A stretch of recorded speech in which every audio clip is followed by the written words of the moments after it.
Buenas, bienvenidos los participantes a esta, digamos, tercera sesión del módulo 3 en el diplomado en Ciencias Penales y Criminológicas, auspiciado por Rivera y Asociados. Quien les habla es el profesor Ángel Serpa Aponte. Y esta transmisión de esta sesión de hoy, en dicho módulo 3, vinculado a la teoría del delito, dentro de este diplomado en ciencias penales, está transmitiéndose en septiembre, 16 de septiembre de 2022. Independientemente de los cursantes que pudieran ingresar a esta reunión, esto queda grabado en el canal de los auspiciantes, de Rivera y Consultores y Asociados. Y bueno, vamos a continuar con este asunto. O sea, en la pasada sesión habíamos abordado el tema de la tipicidad como elemento del delito. Recordemos que allí habíamos hecho énfasis a la configuración, digamos, la estructuración de una concepción dual del delito, a partir de la cual el delito solo está conformado por dos elementos: la tipicidad y la culpabilidad, perdón, la tipicidad y la antijuridicidad, puesto que la culpabilidad se ubicaba dentro de la tipicidad. Posición que difiere de otra escuela, digamos una concepción tríptica del delito, a partir de la cual los elementos de ese delito necesariamente tienen que verse de forma separada: tipicidad, culpabilidad y antijuridicidad, porque precisamente las circunstancias que las excluyen no son genéricas, sino cada una con su cada una. Es decir, negar la tipicidad pasaría por afirmar la existencia de atipicidad, la inexistencia de condiciones objetivas de punibilidad. Negar la culpabilidad afirmaría la existencia de causas de exclusión de la culpabilidad que le restan voluntad, libertad, conciencia a la realización del acto. Y negar la antijuridicidad sería afirmar la existencia de causas de justificación. Esas causas de justificación que, al estar presente, como el nombre lo indica, en lugar de ser el hecho antijurídico, lo juridiza, lo tolera, lo acepta el derecho. De igual forma, bueno, habíamos abordado el tema de la tipicidad en la conformación de los elementos descriptivos del tipo. Es decir, es como una especie de escalera en donde vamos llegando para el establecimiento de una responsabilidad penal. La primera de esa escalera sería afirmar que el hecho es típico. El segundo de esos escalones sería afirmar que el hecho es culpable. Y llegar a un tercer escalón sería afirmar que no existe una causa de justificación y que por lo tanto el hecho sigue siendo antijurídico. Si todo lo anterior se evidencia, hecho típico, culpable y antijurídico, se desemboca en la necesidad de la punibilidad, de la sanción. Bueno, estimados míos, vamos a abordar ese segundo elemento del delito, quizá uno de los más importantes, quizá uno crucial, que es la culpabilidad. Muchos autores han abordado el tema, casi que hay una especie de desnivel, de desbalance dentro de los elementos del delito. Es como cuando un vehículo, como cuando un carro pareciera que pesa más por un lado y que por lo tanto el carro se ve desbalanceado, porque obviamente el tema de la culpabilidad amerita un esfuerzo de comprensión y de afirmación para poder derivar que ese hecho que se adecua en una apariencia formal a una descripción típica, por la realización de ese hecho se deriva una responsabilidad penal. Bueno, entre los nuestros, nada menos que el doctor Alberto Arteaga, antes de hablar de su manual de derecho penal, hizo su famosa obra, La culpabilidad dentro de la teoría del delito, y obviamente que la culpabilidad juega un papel vital, importante. Bueno, para salirnos un poco de la dogmática y del derecho sustantivo, basta con afirmar que aun cuando la Constitución establece la llamada presunción de inocencia, en el numeral segundo, toda persona se presume inocente mientras no se le pruebe lo contrario. Si pareciera que el asunto es de contenido pues netamente probatorio, la probanza hace desvirtuar la natural condición de inocente de alguien. Bueno, el artículo 8 del Código Orgánico Procesal Penal establece otra variable con respecto a la presunción de inocencia, cuando nos dice que toda persona se presume inocente hasta que no se le demuestre su culpabilidad. Pareciera entonces que no solamente debemos demostrar el aspecto objetivo del delito, que es la causación, la relación de causa-efecto atribuible a alguien que conduzca a un resultado antijurídico. El autor de un hecho es quien lo causa, es decir, esa relación directa a partir de la cual la detonación, el momento inicial, la causa que hace derivar un nexo causal, y valga la cacofonía, va a conducir a un resultado que es antijurídico. El que intencionalmente diere muerte a otro es porque alguien ha realizado la causa inicial, ese accionar o ese omitir que conduce indefectiblemente a la muerte. Pero nota que en la descripción típica está incorporada la palabrita intencionalmente. Por lo tanto, el concepto de culpabilidad alude a la demostración de una voluntad, de una conciencia, de una voluntad dirigida inexorablemente a la realización de un hecho. Se suele decir, y esto es muy viejo, ya casi superado, casi, que la culpabilidad es el nexo psíquico que se establece entre el autor y el hecho. ¿Okay? Nota que cuando en el artículo 62 del Código Penal se habla de la enfermedad mental como causa de exclusión de la culpabilidad, la descripción que hace la norma es cuando dice que la enfermedad mental releva conciencia y libertad. ¿Ok? Releva voluntad y libertad en la realización del acto. Entonces, cuando existe una enfermedad que quita la conciencia y que quita la libertad, que quita la voluntad, ese hecho que así se realiza es un hecho no culpable. Y al no ser culpable, no endilgaría responsabilidad penal. En un parámetro formal, pareciera que se adapta perfectamente a una descripción típica. Pero fíjate que no se adapta tan totalmente cuando la propia descripción típica me habla de intencional, el que intencionalmente diere muerte a otro. Algunos tipos penales abordan, incorporan ese elemento de la culpabilidad. Por ejemplo, ese que ya acabo de mencionar, el del homicidio.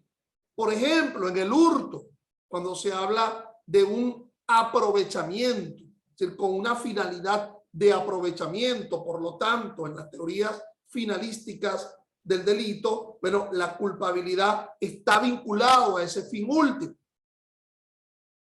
Pero fíjate que en la mayoría de los casos, esa consideración de voluntad de conciencia no se incorpora en los tipos penales. Algo así como que asumiéramos como una especie de escáner en los tipos penales que están en el Código Penal o en los cuerpos de ilicitud penal colateral, tal como la ley contra el secuestro y la extorsión, la ley contra el hurto y el robo de vehículos, e incorporáramos la palabrita intencional. Entonces, en cada uno de esos tipos, tipo escáner, la palabrita el intencional, intencional, intencional, intencional.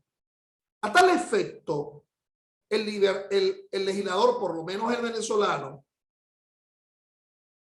no incurre en esa ociosidad repetitiva de la consideración culpabilística en cada uno de los tipos, y lo ubica en una norma genérica, en una norma que se encuentra en el libro primero del Código Penal, la llamada referencia normativa de la culpabilidad. Fíjate que en la sesión anterior yo te hablaba de la referencia normativa de la tipicidad, que está en el artículo primero del Código Penal. Apenas abriendo el Código Penal y nos encontramos el que sea sancionable por un delito es porque ese delito esté descrito en previa pauta de ley, lo cual también lo establece el artículo 49.6 de la Constitución, nada menos que como elemento conformador al debido proceso. Ahora, en lo que atañe a la culpabilidad, el artículo 61 del Código Penal asume como una especie de presunción de culpabilidad dolosa. Tú dirás, bueno, este profesor lo perdimos. Realmente está como un poco tocado. Porque si más bien a mí lo que me han enseñado, y él mismo lo acaba de decir, que lo que existe es la presunción de inocencia, ¿cómo me va a venir a hablar de presunción de culpabilidad? Bueno, cuando se habla de la presunción de inocencia, en el 49.2 de la Constitución, parece decir a una consideración procesal, adjetiva, prueba. Se desvirtúa, es con prueba. En cambio aquí, cuando hablamos del 61 del Código Penal, estamos afirmando, estamos asumiendo como un elemento formal, como un elemento ideal dentro del delito, cuya tipificación hace generar responsabilidad penal. Algo así como que el legislador en ese artículo 61 asume la idea de que todo aquel que comete delito lo está haciendo de forma dolosa. El legislador así lo entiende. Presunción de culpabilidad dolosa. Pero como toda presunción, es una presunción juris tantum que admitiría una prueba en contrario, o por lo menos este tipo de presunción, la presunción juris tantum, no asumiendo una presunción juris de jure. Entonces, fíjese, el legislador establece en el artículo 61 del Código Penal que todo aquel que comete delito lo está haciendo de forma dolosa, a menos que, dice la norma, y el a menos que alude a la idea que cuando el legislador quiere otro tipo de culpabilidad que no sea la dolosa, con intención, se toma la molestia de decirlo expresamente en la descripción típica, como ocurre, por ejemplo, en los delitos culposos. Es decir, aquellos delitos cometidos por negligencia, impericia, imprudencia, en la cual se está afirmando que la responsabilidad existe no porque lo hayas asumido de forma dolosa, sino por el llamado incumplimiento del objetivo deber de cuidado. También ese artículo 61 plasma la idea que cuando alguien es responsable, no por acción, una actuación proactiva, un cambio en el mundo externo, un ex antes que es distinto a un ex post. El ex post es porque se origina como consecuencia del ex antes. Es decir, que pueden cometerse delitos por omisión. Y el hecho de que se cometa un delito por omisión no le resta dolo al asunto. Es decir, que dolosamente yo pudiera cometer un delito haciendo una asunción proactiva, accionando u omitiendo, cuando lo señala expresamente el legislador que por omisión, de forma consciente, voluntaria, estoy derivando un resultado antijurídico, un resultado aflictivo. Recordemos que el resultado antijurídico, aflictivo, es porque está lacerando un bien jurídico que es protegido por el derecho penal.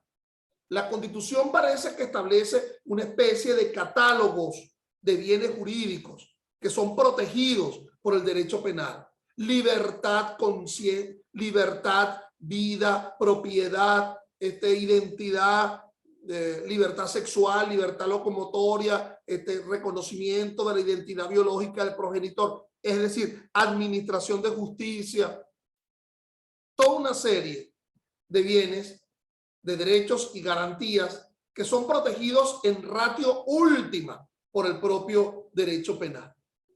Entonces, bajo esta concepción, donde, digamos, el factor voluntad, conciencia, ha de ser analizada, auscultada a los efectos de establecer la responsabilidad penal bajo el prisma de la denominación de ello como culpabilidad, teorías mucho más novedosas, posiciones mucho más novedosas, han descartado aquello del nexo psíquico que se establece entre el autor y el hecho para definir la culpabilidad. Y han dicho que nada más y nada menos que la culpabilidad es el desprecio a la propia norma. Es decir, que el concepto de culpabilidad alude a la idea del conocimiento de lo prohibido, de la conducta descrito en el ordenamiento jurídico penal.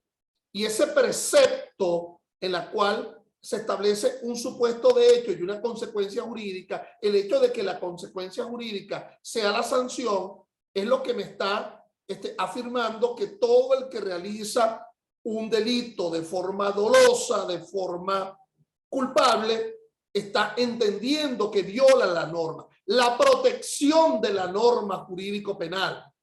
Pero bueno, es un desiderato, porque a fin de cuentas, si la norma protege bienes jurídicos, entonces la afectación de un bien jurídico afirma el carácter voluntario en la realización del hecho.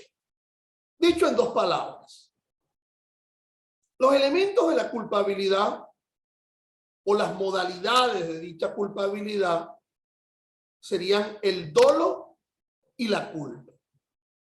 Es decir, me hace culpable la comisión de un delito el realizarlo con dolo, con intención, pero me hace culpable también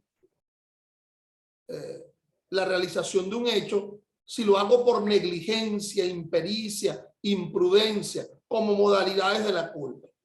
Es decir, la culpabilidad puede encerrar una actuación dolosa o una actuación culposa en los tipos en donde se permite, porque no en todos estaría ubicable ese concepto. Entonces, bajo esa concepción, digamos que los elementos del dolo, se suele decir que los elementos del dolo serían el elemento cognitivo y el elemento volitivo del dolo. Dentro de ese elemento cognitivo del dolo, la llamada representación que se hace por parte de la gente. Nótese que tú podrías preguntarme en este mismo momento, ¿cómo diantres voy a saber yo lo que tú estás pensando? Si afirmamos esa unión del nexo psíquico que se establece entre el autor y el hecho, ¿cómo voy a saber yo lo que tú estás pensando? ¿Cuánto diera cada uno de nosotros por saber cuánto piensa el otro al respecto? Entonces, no sé, sería indebido asumir la llamada prueba de la verdad, el mecanismo pseudocientífico a partir del cual se pudiera afirmar que alguien está mintiendo en sus afirmaciones y saber el real propósito de cada quien. Bueno, por los hechos se te condenará. Es decir, el hecho revela de alguna forma el dolo, la voluntad. Si te disparé a nivel torácico, mal tú me podrías decir que yo tenía un propósito netamente lesionante. Si te disparé en la cara, mal me podrías decir que yo tenía un propósito lesionante exclusivamente. Habría un ánimo necandi u occidendi, porque esa manifestación externa, ese cambio en el mundo externo, evidencia un determinado propósito. Si en el ejercicio de una profesión alguien de forma negligente causa un perjuicio, unas lesiones o una muerte, o de forma imperita, o de forma imprudente, bueno, excluye la posibilidad de la intención, pero afirma la responsabilidad, porque al adoptar una actuación profesional, una lex artis, se supone que lo debo hacer con cuidado. Hay objetivos, deberes. Por cierto, llegado a este momento, hay que afirmar que en el ordenamiento jurídico penal, por lo menos el venezolano, no existe la responsabilidad objetiva. Es decir, la simple adecuación de la conducta con respecto al supuesto de hecho, sino que ha de demostrársele ese aspecto subjetivo o culpabilístico. Vuelvo sobre mis pasos. Cuando te decía que el dolo tiene dos elementos. El elemento cognitivo y el elemento volitivo. En el cognitivo, en la representación, entonces se estructuraría, digamos, de dos formas. En primer lugar, representación que mi acción u omisión tiene capacidad aflictiva. Es decir, sé que actuando determinadamente eso logrará lacerar un bien jurídico, afectar ese bien jurídico. Sé que mi corporeidad genital, por ejemplo, tiene capacidad penetrante para la realización de la violación. Sé que mi brazo tiene capacidad apoderante de un bien. Sé que mi arma tiene capacidad homicida.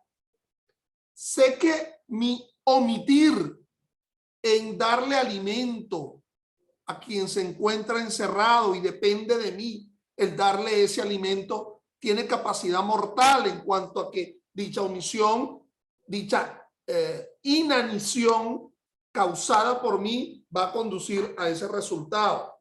Entonces, en el elemento cognitivo tengo perfecta noción de ese asunto, de la capacidad aflictiva de mi acción o omisión. Pero además, hace falta otra representación, que sería noción de la incolumidad de la víctima, la incolumidad del bien jurídico del cual la víctima es titular. Es decir, sé que la víctima está allí, que no ha sido afectada, que su bien jurídico no ha sido afectado. Precisamente. Es decir, que no hay un avenimiento entre la afectación de ese bien jurídico con respecto a mi conducta. Es decir, sé que la víctima no quiere ser matada por mí. Sé que la víctima no me quiere entregar el bien, la propiedad.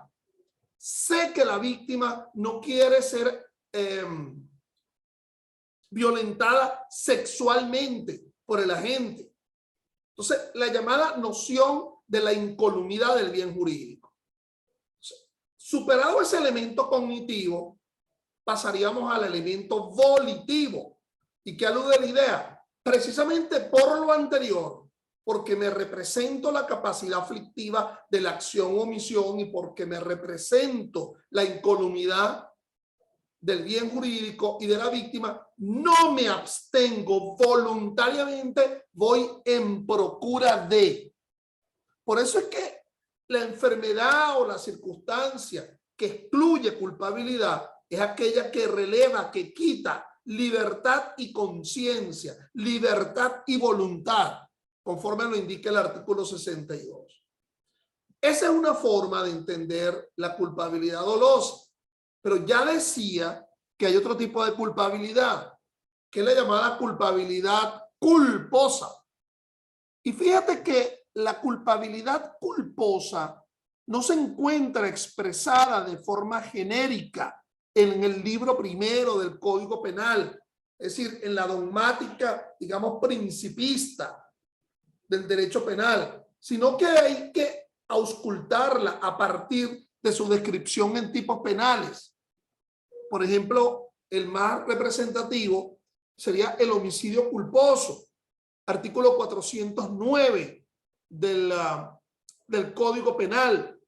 Entonces, el que Fíjate que el que cometa el delito, el que cometa el homicidio por negligencia, impericia, imprudencia. Bueno, en primer lugar, en lo que atañe a la llamada imprudencia, sería una culpa haciendo algo. En lo que atañe a la negligencia, sería una culpa por no hacer, diciendo que estoy obligado a hacer. En la llamada,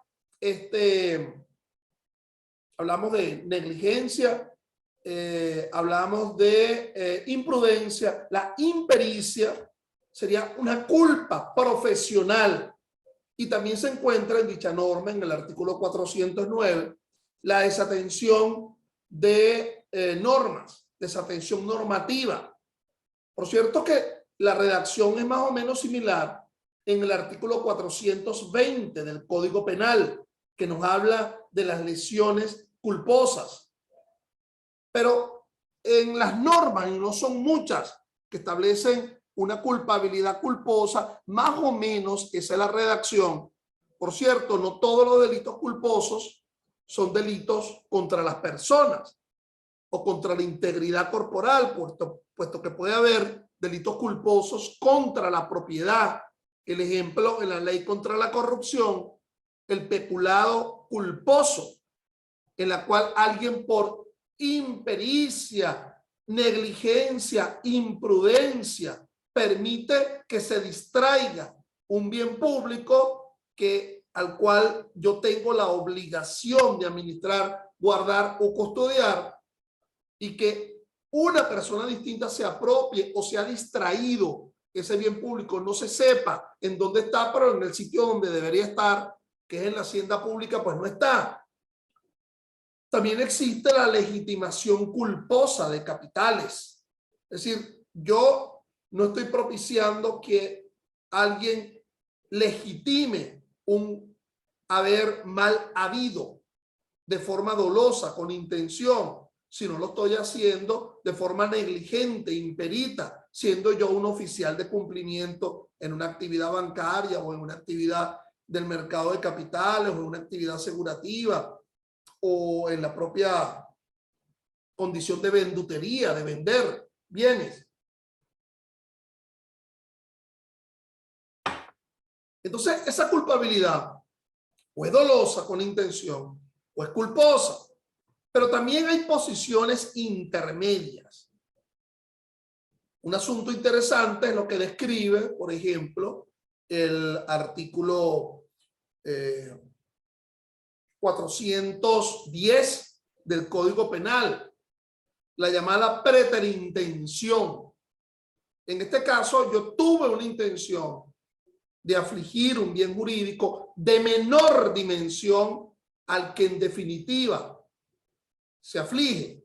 Pero en el caso del artículo 410 del Código Penal, estoy aludiendo en la preterintención entre lesiones y homicidio. Quise dolosamente, quise lesionar y el resultado se deriva en la muerte.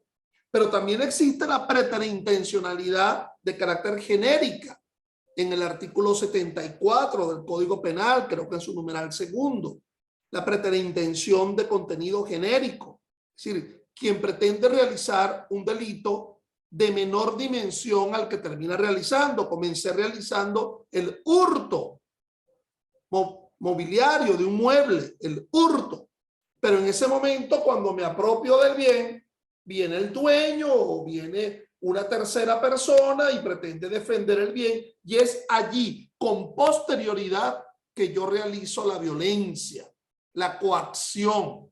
Entonces, es un hurto que se deriva en un robo impropio, el llamado robo impropio, presente en el artículo 456 del Código Penal. Pero la doctrina y de alguna forma la jurisprudencia ha venido también diferenciando ese concepto del dolo. Por ejemplo, la famosa sentencia 490 del año 09 de la Sala Constitucional del Tribunal Supremo de Justicia en Venezuela de una vez zanja el asunto en lo que atañe al dolo eventual. Y dice la sentencia que hay un dolo de primer grado en la cual yo quise e hice todo lo necesario para afligir un bien jurídico de alguien en concreto, sabiendo que esa conducta era antijurídica, no tolerada por el derecho. Dolo de primer grado. En el dolo de segundo grado, denominado como dolo de consecuencia necesaria, sé de la proximidad de una segunda persona con respecto a quien yo quiero afligir, a quien yo quiero de alguna forma afectar su bien jurídico. Sé de ese nexo de proximidad y sin embargo no me abstengo. Dice la Sala Constitucional el famoso ejemplo de quien quiere matar a otro a través de una granada, lanzándole una granada, pero sabe que esa persona dentro de la propia casa se encuentra también conjuntamente, cercanamente a otro. Y entonces lanza el agente la granada por la ventana y termina matando al segundo, no a quien se quiso. Dolo de segundo grado, dolo de consecuencia necesaria, pero también afirma la existencia del llamado dolo eventual como una tercera modalidad, en el sentido que excepcionalmente, pero realmente presente, me representé la posibilidad de realizar una conducta antijurídica, aunque no tenía esa expresa consideración, pero lo representé. Por lo tanto, de una vez, solvente el asunto, a mi entender, que el elemento eventual del dolo eventual estaría en la representación. Es decir, que no sería tan eventual esa representación porque estaría siendo presente, lo que estaría un poco venido a menos el tema de la voluntad. ¿Ok? Pero sí lo representé. Entonces, admite la existencia del dolo eventual. Por cierto que jurisprudencialmente se ha afirmado en ese fallo en el caso del homicidio y luego el año siguiente, en el año, creo que en mayo o marzo, disculpen, de 2010, otra sala distinta a la constitucional, la Sala de Casación Penal, abrió también la compuerta del dolo eventual en el caso de lesiones. Si ya esa compuerta se abrió en el caso de homicidio y de lesiones, ¿por qué no podría estar presente en otros delitos? Sobre todo cuando exista la duda de si la culpabilidad es de contenido doloso o es de contenido culposo, siendo que el llamado incumplimiento del objetivo, deber de cuidado es tan extremo que obraríamos en la existencia del llamado dolo eventual. Pero también hay otras categorías dentro de ese maniqueísmo de relacionar exclusivamente los elementos de la culpa, de la culpabilidad entre dolo y culpa, que es por ejemplo la culpa consciente. Es decir, la gran diferencia entre la culpa consciente y el dolo eventual es que en ambos casos existe una representación de la posibilidad aflictiva de una conducta, pero en el caso de la culpa consciente, yo también me represento la posibilidad de la evitación, de evitar la posibilidad de la evitabilidad de ese resultado. Por cierto, que no es porque lo presumo, no es una conjetura, no es una suposición, sino que se objetiviza en el hecho de que tantas veces lo he hecho en el pasado y he sorteado la posibilidad de aflicción que ahora creo que ahora puede volver a derivarse ese resultado de evitación de aflicción. Soy un buen conductor de vehículos. Sé que no debo dar la vuelta en U, pero tantas veces he dado la vuelta en U en ese sitio sin que haya ocurrido ningún tipo de percance que ahora creo que de igual forma eso pudiera haber ocurrido. Fíjate que yo represento la posibilidad de una aflicción, pero también represento la posibilidad de la evitación o de la evitabilidad, lo cual no está presente en el dolo eventual. En el dolo eventual no me represento la posibilidad de la evitación, pero sí me represento la posibilidad de realizar el hecho. No lo estoy haciendo exprofesamente en función de ello, pero sí lo he representado.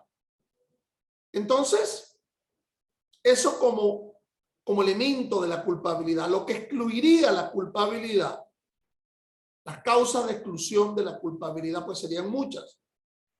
En primer lugar, la llamada inimputabilidad, y la inimputabilidad surgiría por varios factores. En primer lugar, la condición etaria. Menor de 12 años de edad, niño o niña, no es responsable penalmente.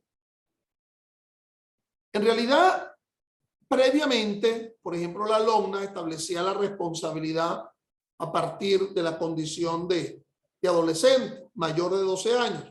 Pero la reforma 2015 de la Ley Orgánica de Protección de Niños, Niñas y Adolescentes, en su llamado Sistema Penal de Responsabilidad de Adolescentes, ha afirmado la responsabilidad solamente en el caso de los adolescentes entre mayores de 14 años y menor de 18 años de edad, siendo que a partir de 18 años de edad no hay ninguna duda en cuanto a esa responsabilidad en condición etaria, pero nótese que existe una atenuante genérica en el artículo 74 que obliga, del Código Penal, que obliga a imponer el límite inferior de la pena si se ha cometido el delito entre 18 y 21 años de edad.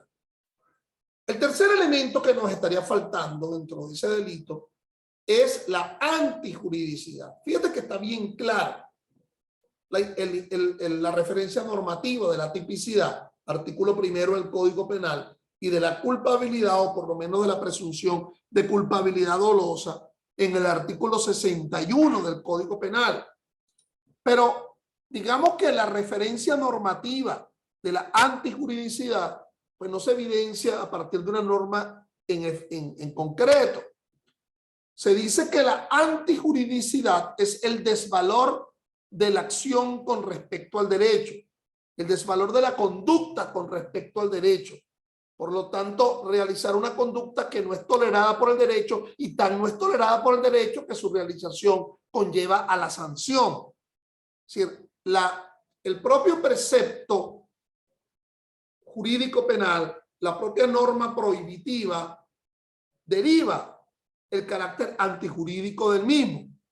Aunque hay gente que habla de la llamada antijuridicidad social, por ejemplo, el hambre, en el caso del hurto famélico, como justificando una circunstancia del hambre como que hace tolerar una determinada conducta.